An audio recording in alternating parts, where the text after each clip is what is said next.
Kalakwachero. So, nandito nga kami ni Kalakwachero sa aming farm. Ayan, nabili naming farm dito sa Cavite. Kalakwachero.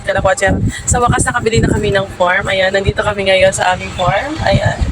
So, eto na nga. Tinitingnan namin yung farm namin. Ayan. Hanggang dun yun, di ba? Saan? Hanggang dun yung farm natin, di ba? So, ang laki-laki ng nabili naming lupa. Ayan. Yung natatanaw nyo, yung lahat ng natatanaw nyo, Kalakwachero. Amin yan. Amin. Tapos may kami. Daanan ng barko. May daanan ng barko. May daanan ng barko.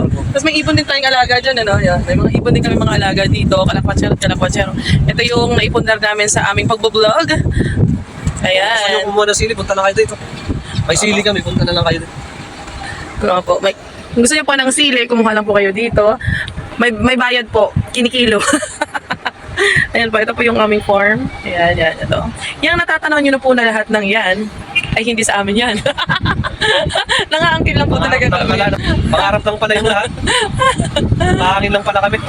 Nagde-date kami at ang aming baon na ito. Galing kami sa Manila, kaya parang puro polusyon ang aming nalalanghap doon. Kaya pumunta kami dito para kahit pa paano may refresh ang aming mga baga. Ganun. Dito na lang Kalakwachero. It's a prank! Naway, makabili nga kami ng lupain. Ganito kalaki.